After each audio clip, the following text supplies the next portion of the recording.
সবগুলো সয়াবিনের টিক্কা খুব সুন্দর করে ভেজে নিয়েছি। চলুন এবার একটা পাত্রে সার্ভ করে আপনাদের দেখাই কতটা লোভনীয় হয়েছে এই ইউনিক সয়াবিনের নিরামিষ পদটা। যে কোনো নিরামিষ দিনে কিন্তু আপনারা সয়াবিনের এই রেসিপিটা একবার হলেও বানিয়ে খাবেন, আর কিচ্ছু লাগবে না, এটা দিয়ে কিন্তু আপনারা সম্পূর্ণ ভাতটা খেয়ে নিতে পারবেন।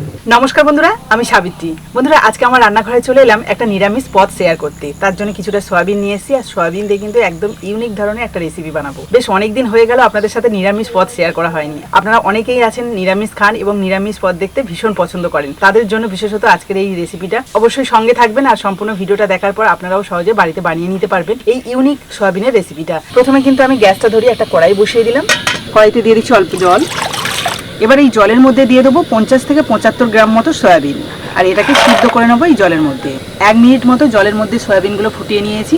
এতেই দেখুন ডাবল হয়ে গেছে। তো চলুন এবার সয়াবিনগুলোকে জল ঝাড়িয়ে নিই। দেখুন ঠান্ডা জলের মধ্যে সয়াবিনগুলো ভালোভাবে ধুয়ে নিলাম, নিয়ে এই যে জল ঝাড়িয়ে নিচ্ছি। আর দেখুন খুব সুন্দর কিন্তু নরমও হয়ে গেছে।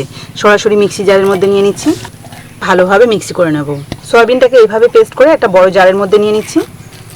সয়াবিনের মধ্যে কতটা প্রোটিন আছে আমরা সবাই জানি। অনেক বাচ্চা আছে এই সয়াবিনটা কিন্তু খেতেই চায় না, কিন্তু আজকের রেসিপিটা দেখলে কিন্তু তারা বুঝতেই পারবে না এটা সয়াবিন দিয়ে বানানো, এবং টেস্টটাও কিন্তু অসাধারণ হবে। এবার দেখুন একটা মিডিয়াম সাইজের আলু আমি আগে থেকে সিদ্ধ করে রেখেছিলাম, সেটাই এখন গ্রেট করে এর মধ্যে দিয়ে দেবো।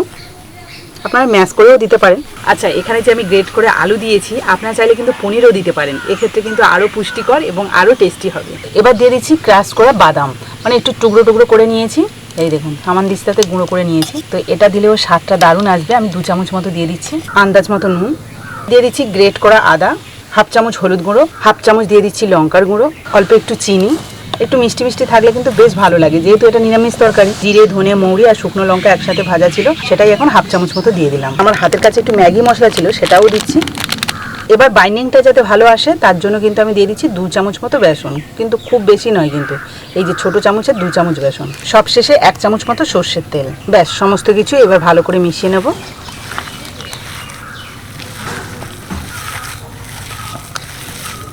দেখুন সব কিছু কিন্তু সয়াবিনের সাথে ভালো করে মাখিয়ে নিয়েছি। এবার কিন্তু ছোট ছোট করে এই যে লেচি কেটে এটাকে কিন্তু ছোট ছোট শেপ দিয়ে নেব। সেটা আপনারা চাইলে যেভাবে আপনাদের পছন্দ সেভাবে বানিয়ে নিতে পারেন। এভাবে গোলও করে নিতে পারেন, আবার চ্যাপটাও করে নিতে পারেন। আমি একটু টিক্কার টাইপের শেপ দিয়ে নেব, মানে এই যে একটুখানি গোল করে তারপর চ্যাপটা করে নিলাম। চলুন সবগুলো একইভাবে রেডি করে নিই। তো বন্ধুরা দেখুন সবগুলো কিন্তু সয়াবিনের টিক্কা আমি বানিয়ে নিলাম, আর এগুলোকে হালকা একটু ফ্রাই করে নেব। টিক্কাগুলো ভাজার জন্য কড়াইয়ের মধ্যে দিয়ে দিচ্ছি অল্প একটু সাদা তেল। তেলটাকে বেশ ভালো করে গরম করে নিয়েছি। এবার এক সয়াবিনের টিক্কা দিয়ে দেবো। 1 পিঠ মোটামুটি ভেজে নিয়েছি। এবার এগুলোকে উল্টে নেব।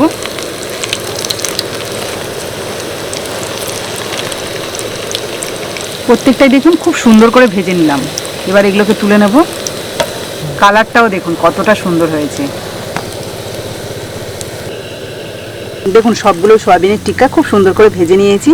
এখানেই দারুণ দেখতে লাগছে। যে কোনো কেচাপের সাথে কিন্তু আপনারা এই টিক্কাগুলো খেতে পারেন স্ন্যাক্স হিসাবে। তবে আমি আজকে নিরামিষ একটা পদ বানাবো, তার জন্য কিন্তু এগুলোকে একটুখানি ধুয়ে নিতে হবে। যখন আমরা গ্রেভির মধ্যে এই টিক্কাগুলো দেবো না, তখন কিন্তু গ্রেভিটা একদম ঠান্ডা হলে পুরো টেনে নেবে, একটুও ঝোল বা গ্রেভি থাকবে না। তো তার জন্য হালকা যদি একটুখানি ধুয়ে নেওয়া হয় এই ঠান্ডা জলের মধ্যে, তাহলে কিন্তু গ্রেভিটা টানতে পারবেন। অবশ্যই কিন্তু এই কাজটা করতেই হবে। বেশিক্ষণ রাখার দরকার নেই, 1 মিনিট মতো রাখলেই হবে। এবার চলুন গ্রেভিটা বানানোর জন্য একটা মশলা রেডি করি। আর সেই মশলাটা কিন্তু যে তেলটা রয়েছে ওই তেলে একটু ভেজে নেবো হালকা করে, তাহলে কিন্তু এই গ্রেভির টেস্টটা অসাধারণ আসবে। যেহেতু এটা নিরামিষ তরকারি, তার জন্য কিন্তু গ্রেভিটা একদম পারফেক্ট হওয়া চাই। তো এখানে 2 ছোট সাইজের টমেটো নিয়েছি, আর অল্প একটু ভাজা বাদাম নিয়েছি, চীনা বাদাম। আপনারা চাইলে কাজু কিশমিশও নিতে পারেন। আর নিয়েছি কয়েক টুকরো আদা, নিয়েছি গোটা গরম মশলা। এগুলোকেই আমি একটুখানি তেলের মধ্যে হালকা ভাজবো। দেখুন একদম হালকা করে ভেজে নিয়েছি। এবার এটাকে আমি শিলনোড়াতে বেটে নিচ্ছি। তবে হ্যাঁ, আপনারা চাইলে কিন্তু এটাকে মিক্সিতে ভালো করে পেস্ট করে নিতে পারেন। খুব ভালো করে বেটে নিলাম, আর সুন্দর একটা কিন্তু সেন্ট বেরোচ্ছে। এবার আমি গ্রেভিটা তৈরি করব, তার জন্য কড়াইয়ের মধ্যে যে তেলটা রয়েছে ওই তেলের মধ্যে অল্প একটু তেল দিয়ে দেবো। খুব বেশি তেলের প্রয়োজন নেই। দিয়ে দেবো একটা শুকনো লঙ্কা, অল্প একটু সাদা জিরে। এবার যেটা আমি বেটে নিয়েছি শিলনোড়াতে সেটাই দিয়ে দেবো। বাটি ধুয়ে জলটাও দিয়ে দিচ্ছি। এবার দিয়ে দিচ্ছি 1/2 চামচ মতো হলুদ গুঁড়ো, 1/2 চামচ কাশ্মীরি লঙ্কার গুঁড়ো, ঝালের জন্য 1/2 চামচ ঝাল লঙ্কার গুঁড়ো, 1 চিমটি মতো হিং, অল্প একটু গোলমরিচের গুঁড়ো। মশলাটাকে প্রায় 1 থেকে 1.5 মিনিট মতো ভালোভাবে কষিয়ে নিলাম, আর কালারটাও কিন্তু বেশ সুন্দর এসছে। আচ্ছা, এর মধ্যে এবার দিয়ে দিচ্ছি লিকুইড দুধ 1 বাটি। আপনারা চাইলে কিন্তু দইও ব্যবহার করতে পারেন, তবে দুধ দিলে দারুণ টেস্ট হয়। আমি কিন্তু এখানে জিরে, ধনে, মৌরি এসব কিন্তু কিছুই ব্যবহার করলাম না, খুব কম মশলাতে কিন্তু এই নিরামিষ পদটা রান্না করছি। এবার দিয়ে দিচ্ছি স্বাদ মতো নুন, দিয়ে দিচ্ছি অল্প একটু কাসুরি মেথি, সেটাকে 2 হাত দিয়ে এইভাবে ঘষে দেব। এই গ্রেভিটা থেকে এত সুন্দর একটা নিরামিষ রান্নার সেন্ট বেরোচ্ছে, কি বলবো বন্ধুরা। আমি যেভাবে রান্নাটা করছি আপনারা একবার হলেও ট্রাই করবেন, দেখবেন ভীষণ ভালো হবে। দুধ দেওয়ার পরে প্রায় 1.5 মিনিট মতো আরও কষিয়ে নিয়েছি, আর দেখুন তেলটা সম্পূর্ণভাবে ছেড়ে দিয়েছি। আর গ্রেভির কালারটা যা এসছে, আলাদা করে আমার কিছু বলার নেই, আপনারা দেখতেই পাচ্ছেন। এবার কিন্তু এর মধ্যে জল দিয়ে দেবো। গ্রেভিটা সুন্দরভাবে ফুটে উঠেছে, এবার দিয়ে দিচ্ছি অল্প একটু চিনি, আর দিয়ে দিচ্ছি গরম মশলার গুঁড়ো। সব কিছু ভালো করে মিশিয়ে নিলাম। গ্রেভিটা প্রায় 1 থেকে 1.5 মিনিট মতো ফুটিয়ে নিয়েছি। এবার কিন্তু টিক্কাগুলো দিয়ে দিচ্ছি। গ্রেভিটা দেখতে পাচ্ছেন এখনই কিন্তু একদম ঘন হয়ে গেছে, খুব বেশিক্ষণ আর জ্বালানি দিতে হবে না, প্রায় ওই 1.5 থেকে 2 মিনিট মতো ফুটিয়ে নেবো একদম লো আঁচে। তবে এই সময় আমি দিয়ে দিচ্ছি 3টে চিড়ে নেওয়া কাঁচা লঙ্কা আর অল্প একটু ঘি। নিরামিষ তরকারি বুঝতেই পাচ্ছেন, একটু ঘি তো দিতেই হবে। এটা দেখতে এতটাই লোভনীয় হয়েছে, মনে হবে যেন একদম রেস্টুরেন্টের মতো রান্না হয়েছে। সত্যি বলছি বন্ধুরা, আপনারা যদি আমার মতো করে একবার বানান না, তখন মনেই হবে না যে আমিষ কিছু বানিয়ে খাই। মানে এই নিরামিষ পদটা এতটাই ভালো লাগে। তবে হ্যাঁ, শুধু ভাত নয় কিন্তু, এটা ফ্রাইড রাইস বা যদি আপনারা পোলাও কিংবা রুটি পরোটার সাথে খান, জমে যাবে পুরো।